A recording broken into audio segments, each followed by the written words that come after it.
Hello there, I'm glad you decided to join me on this small quest. A genre of games I'm not too familiar with, but is something I want to dip my toe into a little more is RPGs, particularly turn-based RPGs. I'm always being told of the amazing playthroughs people have of games in this genre. However, I'm not able to throw 60 plus hours into these types of games. So I asked you guys in a community post on my YouTube channel to recommend some RPGs which are below 10 hours. To be honest, I didn't expect anything to come back as I didn't think an RPG below 10 hours existed. However, I did get some recommendations and today's game is one of those. So a big thank you to everyone who responded on that post.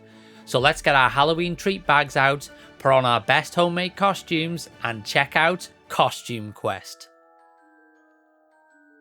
Costume Quests come from the fine folks at Double Fine Productions, the team behind games like Psychonauts and Brutal Legend. The game follows two siblings, Reynold and Ren, who are excited to go trick-or-treating. However, their plans take a turn for the worse when one of them is kidnapped by the monsters known as Grubbins, who mistake their candy-themed costume for actual candy. So it's up to you to assemble a team, rescue your sibling, and save Halloween from the Grubbins. Okay, so we know we have to save our sibling and Halloween from the Grubbins, but how does the game work to help us achieve those goals? The core of the game is exploration, which is common for games in this genre. Here you travel to different locations like a mall, a carnival, etc.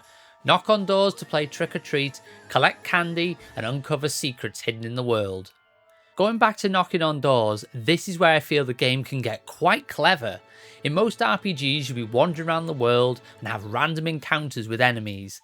This is where the knocking on the door comes in. You go to a door, knock and either one of two things will happen. 1. You'll get a friendly NPC give you some candy, or 2. A Grubbin will answer the door leading into a fight.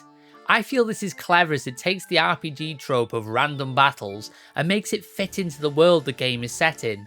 What do you do on Halloween? Go door to door trick-or-treating, of course. In this world, the treat is the candy you collect. However, the trick is the battle with the enemy. Staying with the battles for a bit longer, let's talk about the combat.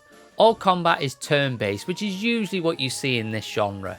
For those of you who've never touched a game in this genre, turn-based means you take it in turns to do something, whether it be attack, lower a stat on your enemy like their defense, or heal yourself and your team. Now my biggest steps into this genre has been the Pokemon games, and the combat in Costume Quest feels very similar. What some would probably say very basic, as you have very set things you can do in battle. You can add a little more depth to this by collecting upgrades to your character in the form of battle stamps. These add things like extra damage when attacking, or deal a small amount of damage to other enemies. There is another aspect to your character which I will delve into in a moment. However, the combat here was really fun if I'm honest. It did get challenging at times where I really needed to think about what stamps I used on my characters and other aspects, which again, I'll touch on shortly. In general, the combat is light and fun. The other aspect I keep mentioning is the costumes. Your team can wear different homemade costumes that you gather the pieces for as you play the game. So you can be things like a robot, a knight, the Statue of Liberty, a ninja, and even a unicorn. When you go into battle, you become a giant version of your costume. So if you're wearing a robot, you transform into a giant mech with cannons on its chest. Tying into the idea that you're playing as kids as, let's be honest, we all played pretend when we were kids. This lets you see the pretend play in a big way. Each costume will give you special abilities for battle like an attack or defensive ability. This adds to the combat side of things where there's times you need one of your team to have the ability to heal. However, there may be times where you want everyone to be on the attack. So before each battle, you can spend time picking the costumes and the battle stamps to get the best outcome. You also get an ability outside of combat like a speed boost or sneak, so it's really not just a cosmetic thing. On the exploration side of things, there are lots of side things you can do here. Each of these side quests give you rewards like XP, which will level up your character, or candy, which you can use to get the battle stamps mentioned previous. The side quests include things like playing hide and seek with the other kids, apple bobbing, collecting garbage pail kids inspired trading cards, taking part in costume contests, and more. All these things tying back to making the game really feel like an RPG, however, keeping to the theme of the game, which is Halloween. Let's move on to the graphics, and these adopt a cel-shaded look, which I feel really suits the game as it makes it feel like a cartoon. I think to Halloween specials like The Great Pumpkin and The Halloween Tree, all featuring kids on Halloween, featuring heavy use of colours we associate with Halloween like purples, oranges and greens. Putting that with the vibrant characters you get on screen, it really makes this game pop. Also with them using the cel-shaded look on this, it makes the game feel timeless. Believe it or not, this game was released in 2010 and it still looks great today.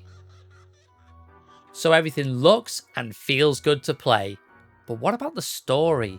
That's the glue that should hold it all together. And does it manage to do that? What makes the story so special is its charming and humorous dialogue. The writing is full of witty one-liners, quirky NPCs and hilarious encounters, making every conversation a joy to experience.